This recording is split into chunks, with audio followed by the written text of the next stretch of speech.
C'est une grande joie pour moi de vous présenter vraiment en quelques mots Sébastien Fath, que beaucoup d'entre vous connaissent, qui nous fait la joie d'être présent parmi nous, qui est socio-historien, chercheur au Centre national de recherche scientifique et rattaché au laboratoire groupe Société, Religion, Laïcité, et comme beaucoup le savent, qui est spécialiste de l'histoire du protestantisme évangélique, et à ce titre, comme beaucoup d'historiens et comme moi-même, navigue dans les eaux troubles de la sociologie des religions et des différents systèmes, bien sûr, d'autorité.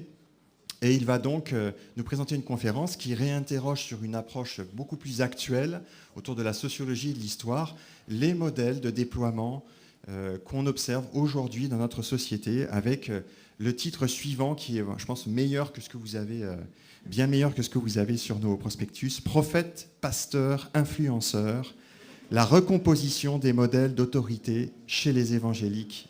Sébastien, à toi la parole. Merci infiniment, chers collègues, professeur Alexandre Antoine. C'est vraiment une joie pour moi d'être parmi vous ce matin. Merci aux organisatrices, aux organisateurs qui ont permis aussi à cet événement d'avoir lieu. Et merci à l'intervenant précédent, Cédric Eugène. Je me suis vraiment régalé, je dois dire. J'aurais bien écouté pendant des heures. Mais bon, apparemment, il y avait un orateur après, paraît-il. Donc... Alors, avant de tout à fait commencer, je voudrais juste avoir un mot aussi pour Jacques-Émile Blocher, qui a été, je crois, directeur administratif de cette institution, qui passe par des moments très difficiles, qui a des soucis de santé très très graves. Et je voulais juste manifester notre solidarité fraternelle. Voilà, merci. Alors, notre propos sera donc le suivant: prophète, pasteur, influenceur, recomposition des modèles d'autorité chez les évangéliques. Toute autorité m'a été donnée dans le ciel et sur la terre. Évangile selon Matthieu, chapitre 28, verset 18. Ces paroles attribuées à Jésus-Christ n'ont cessé dans l'histoire du christianisme de faire débat, parce que de quelle autorité finalement parle-t-on?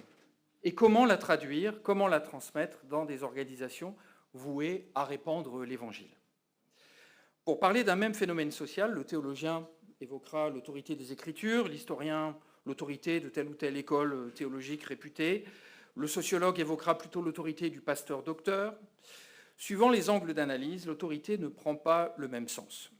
Le fil directeur de l'exposé qui va suivre s'appuiera sur l'héritage de la sociologie de l'autorité de Max Weber, en la combinant avec une histoire du temps présent, donc une approche socio-historique, appliquée au terrain évangélique et particulièrement francophone. Depuis les travaux majeurs de Jean-Paul Villem sur les modèles d'autorité au sein du protestantisme, je pense en particulier à l'ouvrage devenu un classique, La précarité protestante, il s'est écoulé 3 décennies marquées par plusieurs transformations de l'autorité religieuse, titre d'un colloque de l'Association française de sciences sociales et religions, transformation de l'autorité, dont la montée de la vague néo-pentecôtiste, la crise systémique du catholicisme, on verra que ça joue aussi sur les recompositions de l'autorité chez les évangéliques, et l'explosion d'Internet et particulièrement des réseaux sociaux.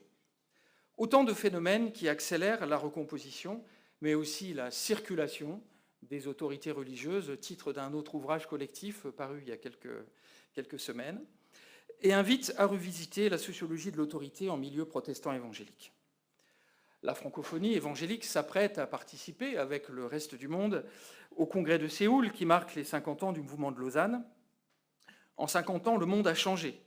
L'autorité quasi incontestée d'un Billy Graham, à l'époque, a laissé place aujourd'hui à un certain éclatement des modèles, dans un monde en crise qui détricote chaque année un peu plus les repères internationaux mis en place au lendemain de la Seconde Guerre mondiale.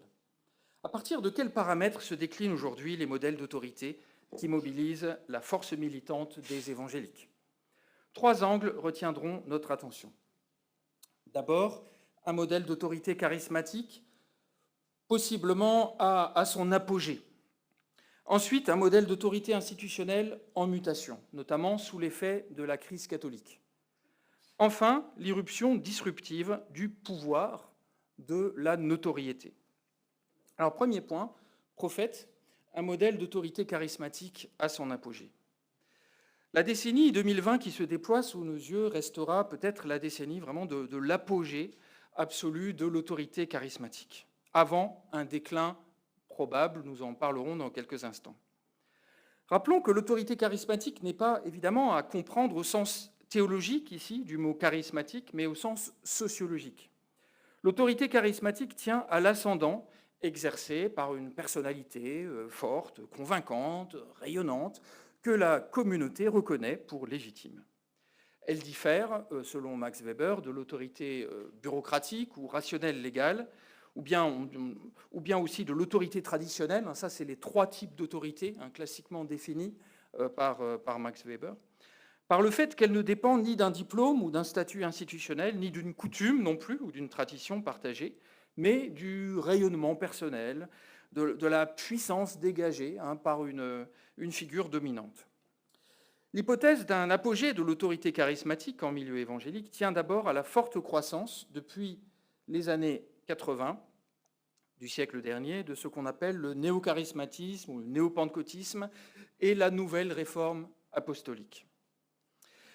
La charismatisation du protestantisme évangélique francophone, qui a déjà été pointée lors du colloque des 50 ans de la faculté évangélique de Vaux-sur-Seine en 2016, et je vous renvoie à la publication qui avait suivi en 2017 en théologie évangélique, cette charismatisation n'est pas nouvelle. Portée par les recompositions de l'immense famille panto-charismatique à partir de la fin des années 70, elle se caractérise par la mise en valeur croissante dans la piété et les pratiques évangéliques d'une théologie des charismes et du combat spirituel, volontiers portée par des figures inspirées qui s'éloignent du pasteur-docteur pour se rapprocher du prophète. C'est le fameux temps des prophètes décrit par l'anthropologue Damien Mottier. Cela ne signifie pas que la validation institutionnelle ou académique soit inexistante dans ces milieux. Mais cette validation est souvent accessoirisée, voire dans certains cas extrêmes tout simplement achetée, faute de pouvoir l'acquérir par des études suffisantes. Sur le terrain de la Côte d'Ivoire, le professeur Bonny Guéblon a ainsi mis en lumière un juteux commerce de doctorats honoris causa pour des pasteurs qui souhaitaient renforcer leur charisme par une validation académique monnayable. Et donc, voilà, il y a eu l'acquisition par monnaie sonnante et trébuchante de certains doctorats honoris causa. Alors, suite à la publication de cet article, mon collègue a eu certains soucis avec certains pasteurs. On voit bien dans ce cas que la validation première n'est pas l'académie, l'école, mais le charisme. Et tout le reste ensuite se rajoute éventuellement ou pas. Le courant de la New Apostolic Reformation, qui prône la restauration des 5 ministères, décrit dans Éphésiens 4, 11, a nourri ce mouvement de charismatisation au travers de la valorisation de modèles d'autorité qui ne sont ni bottom-up, portés d'abord par la communauté, ni validés d'abord par des diplômes, mais portés par une théologie de la vocation, où l'onction du Saint-Esprit manifestée par des dons est centrale. Sociologiquement, ça renvoie davantage à l'autorité charismatique qu'à l'autorité rationnelle légale. Un autre effet booster des modèles d'autorité charismatique, donc après la montée du néopentecôtisme dans toutes ses variantes, on ne va pas entrer dans les détails, deuxième effet booster, cette fois-ci du côté des facteurs externes. On peut penser bien sûr au rôle des réseaux sociaux, on en reparlera tout à l'heure, qui ont profondément transformé notre horizon communicationnel depuis la création de Facebook en 2004 par Mark Zuckerberg. Mais tout bien considéré, les réseaux sociaux ne fondent pas l'autorité charismatique, mais éventuellement la renforcent ou la relayent, ce qui est différent. Il en est tout autrement d'un facteur externe devenu majeur aujourd'hui, le changement climatique. Déjà extrêmement visible au Sahel et en Afrique subsaharienne, l'impact du changement climatique, ou choc de l'Anthropocène, pour citer Jean-Michel Valentin, accélère l'exode rural, la compétition pour les terres entre éleveurs, souvent musulmans, et agriculteurs, souvent chrétiens, et accroît la précarité alimentaire des populations. Ce contexte de crise, qui touche aussi l'Europe et tous les continents, modifie le rapport au territoire et à l'autorité. En situation stable, l'autorité religieuse s'appuie volontiers sur un périmètre spatial. On peut facilement bureaucratiser cette autorité en contexte stable. En situation de mobilité, en revanche, l'autorité devient portative. C'est le charisme du prophète en marche vers la terre promise, et non plus l'institution paroissiale stable ou le périmètre de l'association de convertis qui fonde l'autorité. Quand ça chauffe, la demande se tourne vers la figure du prophète, comme l'illustre aussi la saga de Dune, transposée au cinéma par Denis Villeneuve, qui montre un héros, Paul Atreides, poussé à adopter presque malgré lui, finalement, le rôle du prophète messianique que le peuple des Fremen lui demande d'endosser. L'accélération de la mobilité des personnes sous l'effet du changement climatique ne se réduit certes pas à promouvoir la figure du prophète. Elle est aussi un terreau fertile pour développer à terme l'interculturalité dans les églises, le brassage croissant des populations, nourrissant hybridation, recomposition, y compris en matière de modèles d'autorité. Et je me réjouis cet après-midi de participer à l'atelier animé par notre collègue Jean-Claude Girondin sur ces enjeux d'interculturalité. Mais force est de constater que l'un des effets indirects les plus visibles aujourd'hui du réchauffement global et des dérèglements climatiques, c'est la croissance des églises prophétiques, la promotion des figures charismatiques, mobiles. La ligne directe avec le surnaturel l'emporte sur le fonctionnaire de Dieu. Ces configurations, pour tant de crises, sont tantôt chrétiennes, tantôt issues du christianisme. On les retrouve aussi d'ailleurs en milieu musulman par ailleurs. Elles remettent en lumière l'actualité brûlante du prophétisme, avec un chantier de taille, celui de la régulation d'une autorité prophétique hautement inflammable, oscillant entre la figure plutôt rassurante d'un Moïse qui conduit son peuple vers la terre promise, où coule le lait et le miel, et la figure bien plus sombre du fanatique post-apocalyptique dans le film Mad Max Fury Road en 2015, où se conjuguent pénurie et tyrannie. Il suffit d'allumer la télévision le matin ou Internet pour voir que ce scénario-là est de moins en moins fictif. Troisième point, vers un déclin, l'intelligence artificielle, vecteur de décharismatisation. Si l'autorité charismatique paraît avoir atteint aujourd'hui un apogée, l'implication voudrait dire aussi qu'après l'apogée vient la pente descendante. Et si l'autorité charismatique perdait du terrain dans les années à venir ? La montée en puissance de l'intelligence artificielle vient à l'appui de cette hypothèse. Alors on n'en est qu'au début, mais ça va vite. Dans certains réseaux d'églises, souvent évangéliques, l'intelligence artificielle est aujourd'hui discutée, mais aussi pensée, paramétrée, au service de la diffusion du savoir théologique, de la connaissance de la Bible et même de la conversion. Très supérieure aux réponses enregistrées d'antan, l'IA se distingue notamment par sa capacité d'évoluer dans ses contenus, en s'adaptant en temps réel aux interpellations, questions, interactions des usagers. En clair, elle s'invite comme enseignante, pédagogue, partenaire fidèle, réactive des parcours de foi du XXIe siècle, avec de multiples conséquences dans le rapport à l'autorité. L'autorité charismatique, basée sur l'aura de la personne, sa force de persuasion, a joué un rôle clé au début du christianisme. Les temps fondateurs aiment les prophètes.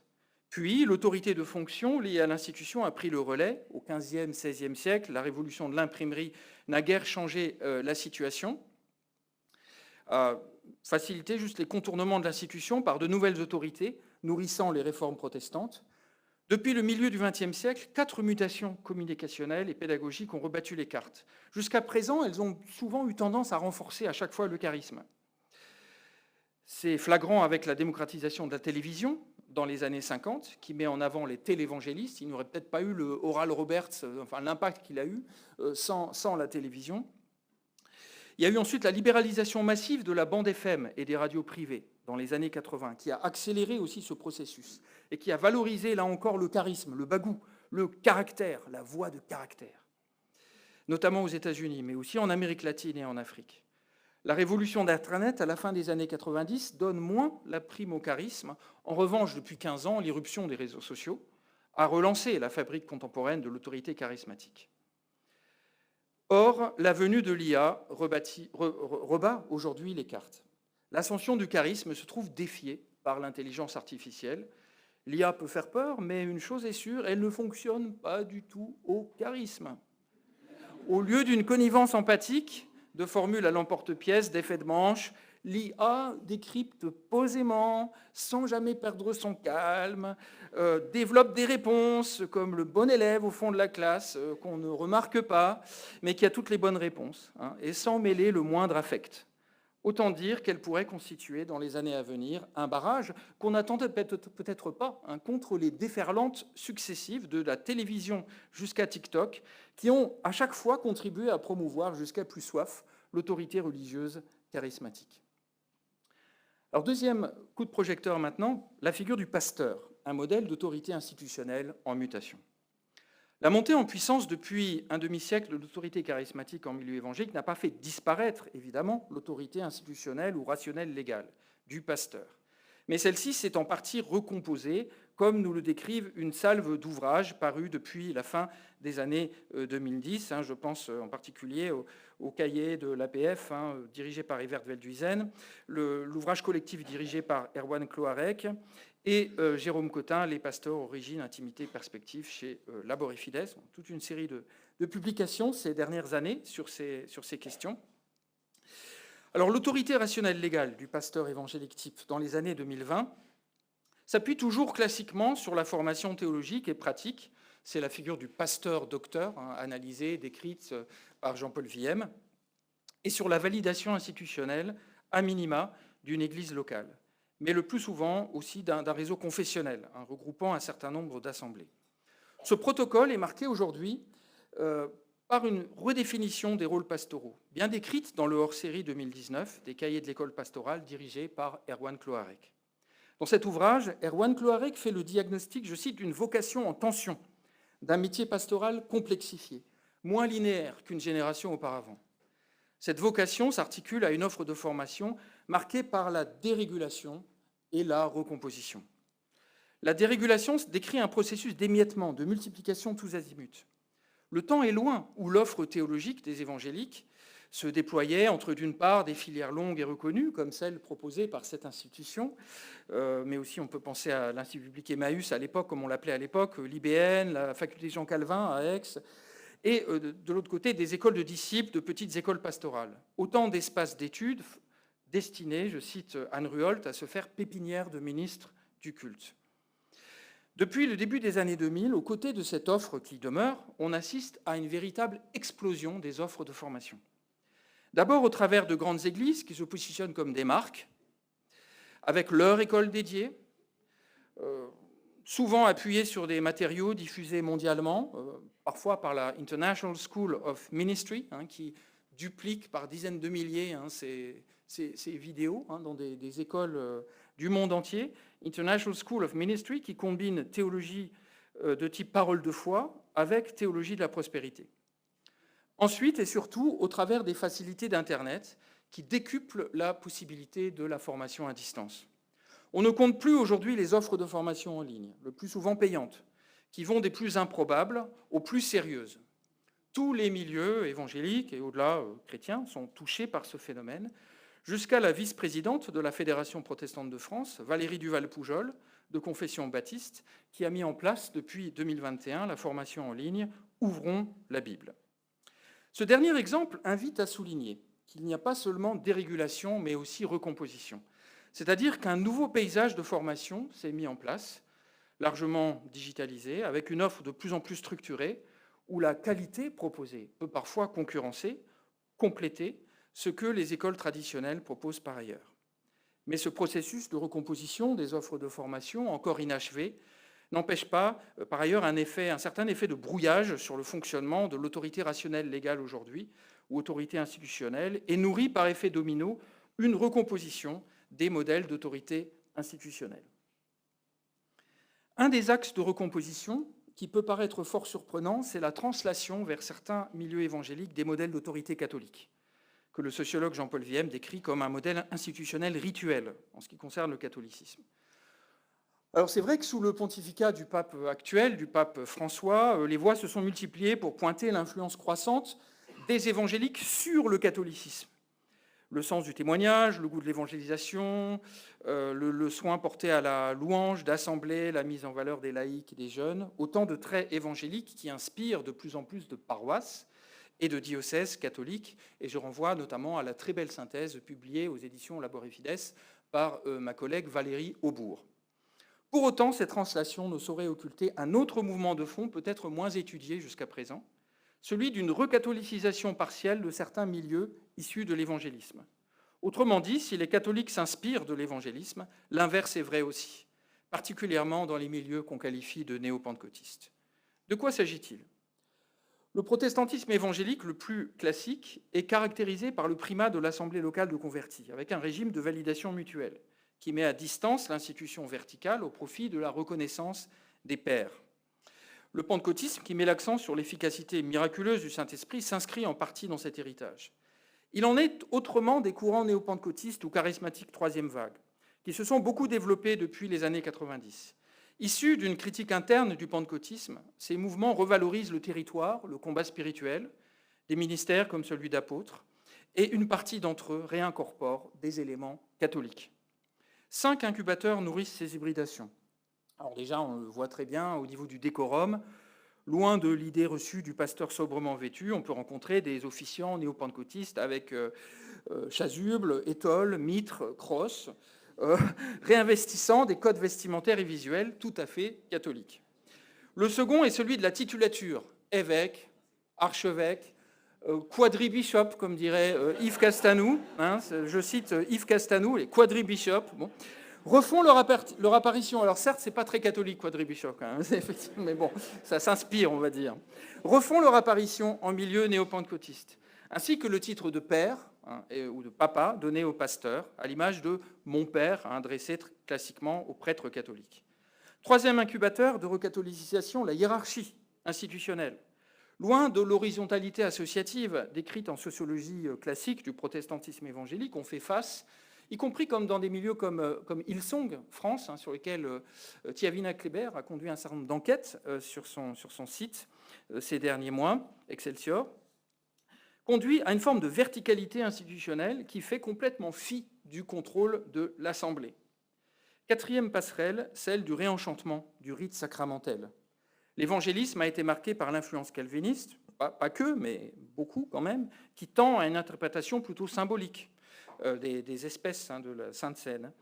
Dans nombre d'églises néo-pentecôtistes, notamment en Afrique subsaharienne, la Seine se voit aujourd'hui réinterprétée, non pas du tout sur un mode symbolique, mais sur un mode de présence réelle, hein, qui postule qu'une fois consacré, le pain devient vraiment le corps de Christ et le vin vraiment le sang de Christ. Enfin, un processus de resacralisation de l'autorité s'observe aussi. Le pasteur, théologiquement, dans ces églises, n'est plus véritablement un laïc, mais vraiment un médiateur mis à part, un prêtre à la manière catholique. De quoi interroger nos catégories, se demander si l'ère postcoloniale et néo-pentecôtiste n'est pas en train d'accoucher d'un nouvel hybride, ni catholique, ni évangélique, mais un peu des deux, finalement une forme de cathogélisme. Enfin, alors, on lit souvent que ces titres, hein, d'évêques, d'archevêques qu'on rencontre dans ces églises sont autoproclamés, sous prétexte qu'une institution basée à Rome ou à Canterbury n'aurait pas donné son blanc-seing. Mais ce n'est pas tout à fait exact. Il existe certes des cas d'autoproclamation, une initiative subjective, publicitaire, mais dans la plupart des cas, ces titres ne sont pas attribués à la légère. Il faut le souligner.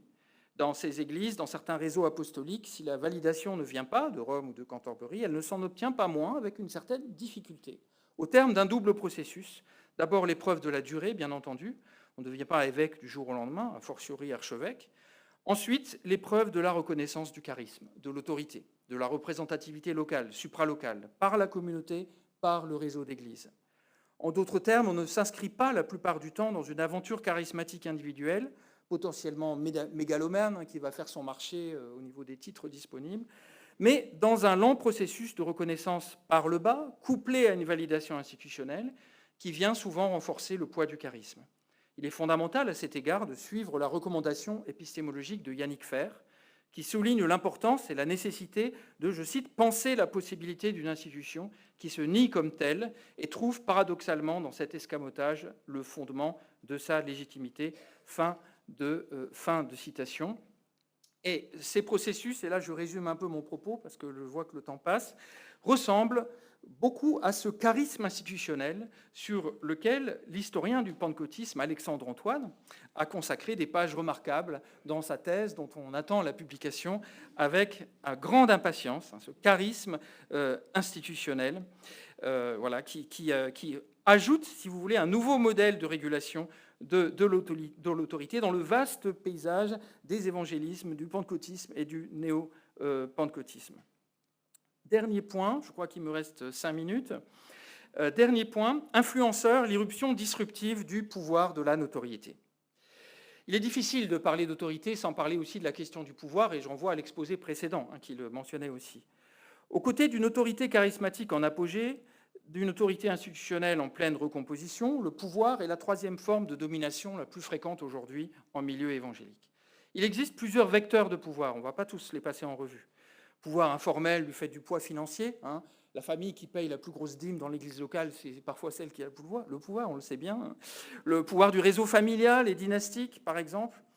On n'évoquera pas trop ces points-là. On s'arrêtera spécialement au vecteur de la notoriété, car c'est sur ce terrain que les évolutions les plus marquantes se sont produites depuis le début du XXIe siècle.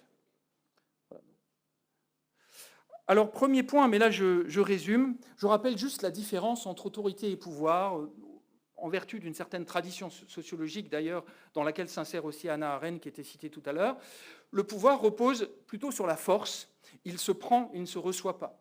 Et il est basé sur un certain nombre de règles informelles, on n'est pas dans le formel, ce n'est pas contractuel, au contraire de l'autorité qui repose sur des règles. Donc ça, c'est le premier point que je résume.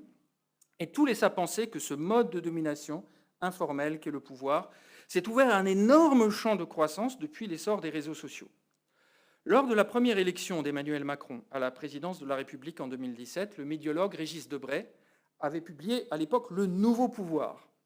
Dans cet essai provocateur, où il observe, je cite, que thèses politiques et prothèses numériques se légitiment les unes les autres, Régis Debray esquissait l'hypothèse suivante. La France serait passée d'une culture catholique à une forme de culture néo-protestante, teintée d'évangélisme, marquée par l'initiative, le marketing de soi, le choix individuel. Les réseaux sociaux, déjà influents à l'époque, n'avaient pourtant pas atteint l'énorme pouvoir d'influence qu'ils ont 7 ans plus tard. Si Régis Debray réécrivait son essai aujourd'hui, gageons qu'il aurait rajouté des développements significatifs sur X, donc anciennement Twitter, Instagram, YouTube, TikTok, Twitch, etc. Des réseaux devenus si influents que pour juguler une révolte, il y a quelques jours de cela, en Nouvelle-Calédonie, le gouvernement français en est venu à devoir fermer provisoirement TikTok, reconnu comme vecteur de mobilisation majeure des émeutiers. Et là, on était clairement aussi dans une logique de pouvoir et non pas d'autorité. Les autorités indépendantistes étaient largement dépassées par ce qui se passait au niveau des réseaux sociaux. Parce que les évangéliques sont culturellement habitués à la culture du choix, du pluralisme des offres, au témoignage, ils ont particulièrement profité de l'explosion des réseaux sociaux, générant des cohortes d'influenceurs, prescripteurs, animateurs du web, dont l'audience, le following en anglais, peut dépasser parfois des centaines de milliers, voire le million. Plusieurs d'entre eux ont participé dernièrement, le 24 mai 2024, à la Nuit des influenceurs chrétiens, organisée au Collège des Bernardins, nouveau terrain d'œcuménisme, les influenceurs chrétiens, événement organisé par le frère dominicain Paul-Adrien d'Ardemar. L'occasion d'apprendre que beaucoup parmi ces influenceuses et influenceurs ont, je cite, tout quitté pour se consacrer à plein temps aux réseaux sociaux. On prête à Boileau la formule suivante, chaque protestant est pape, Bible à la main. Aujourd'hui, chaque évangélique motivé et muni d'un smartphone peut prétendre avoir une autorité. Mais notoriété veut-elle dire autorité? Elle relève en réalité, comme on vient d'essayer de le montrer, plus d'un pouvoir, au sens de sociologue Paul Harrison, par exemple, que de l'autorité. Notoriété comme pouvoir, et plus précisément comme pouvoir de connexion, tel qu'il est décrit par Nicolas Robin et Isabelle Roux-Buisson dans un ouvrage collectif consacré à pouvoir et influence. Un pouvoir qui développe un réseau sous forme aussi de filet. Il faut rappeler qu'en latin, réseau, c'est retiolus, c'est le petit filet. Voilà, pour pêcher des poissons, pourquoi pas, ou des âmes, que sais-je. Voilà, en tout cas, pour élargir son périmètre d'influence. Dernier point maintenant, avant quelques mots de conclusion. Fabrique de la notoriété par les réseaux sociaux et défi à l'autorité. Autant dire que depuis la décennie 2010, la fabrique de la notoriété par les réseaux sociaux pose un défi au modèle classique d'autorité. On n'entre dans aucune des catégories forgées par Max Weber et ses successeurs. On n'est ni dans l'autorité institutionnelle, rationnelle, légale, ni dans l'autorité charismatique, ni dans l'autorité traditionnelle.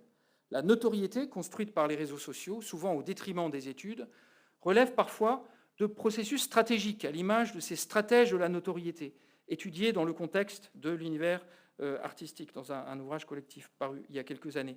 Mais elle se bâtit aussi souvent sans plan préconçu, au gré du talent, des personnalités qui se lancent dans l'aventure des réseaux sociaux, à l'image d'un Cospiel qui est pasteur depuis 2020-2021, alors d'abord d'une église virtuelle, hein, on est aussi à l'époque du Covid, l'église de la Compassion, et puis ensuite d'une église voilà, qui s'installe dans ses premiers locaux à partir d'avril 2022. Dans son autobiographie publiée aux éditions Première Partie, cet influenceur brillant et ultra populaire ne consacre pas une seule ligne à l'année de formation pastorale en distanciel qu'il aurait suivie, et dont par ailleurs il a fait la publicité aussi sur les réseaux sociaux. Mais il n'y a aucun développement sur sa formation pastorale, les cours qu'il aurait suivis. Il n'est là manifestement pas d'abord devenu pasteur parce qu'une union d'église l'a validé par un processus de sélection couplé à un cursus d'études. Son accession aux responsabilités tient en revanche beaucoup au pouvoir de la notoriété qu'il a accumulé. Alors ça ne signifie pas qu'il n'y ait pas de vocation, ça ne signifie pas qu'il n'y ait pas d'appel. Ça ne signifie pas non plus qu'il ne s'ajoute pas aussi des éléments d'autorité, en particulier de l'autorité charismatique. En ce qui concerne Cospiel, c'est tout à fait évident. Mais ce n'est pas l'autorité seule qui l'a propulsé au pastorat, c'est avant tout la notoriété d'évangéliste. Alors Cospiel est sans doute le plus connu au sein de l'armada de youtubeuses, youtubeurs, tiktokeuses, tiktokers qui aujourd'hui reconfigurent, parfois avec un très grand talent, l'offre évangélique sur les réseaux sociaux. Mais beaucoup d'autres, comme lui, ont obtenu des positions de prescripteurs, de spécialistes online, de cure d'âme, sur la base non d'une autorité reconnue classiquement, mais d'une notoriété acquise au travers des écrans, dans une relation directe avec les followers et avec évidemment tous les défis que ça représente et parfois les impasses. Je cite Cospiel dans son autobiographie. « Depuis ma conversion, j'ai été sollicité personnellement par des milliers de personnes pour les aider, leur donner un conseil, les accompagner durablement. Il est difficile de faire la part entre l'envie irrésistible de voir la vie des gens s'améliorer et nos limites. » Oui, effectivement, si la notoriété sur les réseaux sociaux démultiplie par 100, par 1000, par 10 000 les demandes adressées, dans l'illusion aussi de la proximité, procurée par les possibilités du chat sur les plateformes de microblogging comme Instagram, en fait, en réel, on ne se multiplie pas par 10 000. Ça reste quand même compliqué de répondre personnellement à 10 000 demandes. La question qui se pose est de savoir si la notoriété des réseaux sociaux ne fait que jeter un défi à l'autorité, ou si elle n'est pas peut-être aussi en train de rebattre les cartes. En d'autres termes, la notoriété par les réseaux ne ferait pas que contester les modèles d'autorité classiques, mais participerait à la fabrique d'un nouveau type d'autorité. Et c'est une intuition notamment développée en 2013 par Louise Merzeau dans une réflexion qu'elle a déployée au sujet de Twitter à l'époque. Alors quelques mots de conclusion. Merci pour votre patience. 50 ans après le congrès de Lausanne, initié par une figure d'autorité très largement reconnue à l'époque, Billy Graham, force est de constater que les modèles d'autorité dans le monde évangélique se sont recomposés. Comme s'il n'y a plus une échelle de l'autorité majoritairement acceptée, mais plusieurs.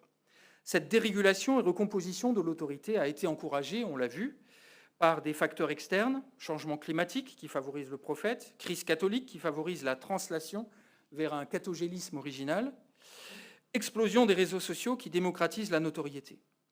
Est-ce à dire qu'on assisterait à une crise de l'autorité, comme on l'entend parfois aussi dans le champ politique, on l'entend beaucoup, avec une dérive vers l'autoritarisme du prophète qui veut, je cite Philippe Gonzalez, faire des chefs.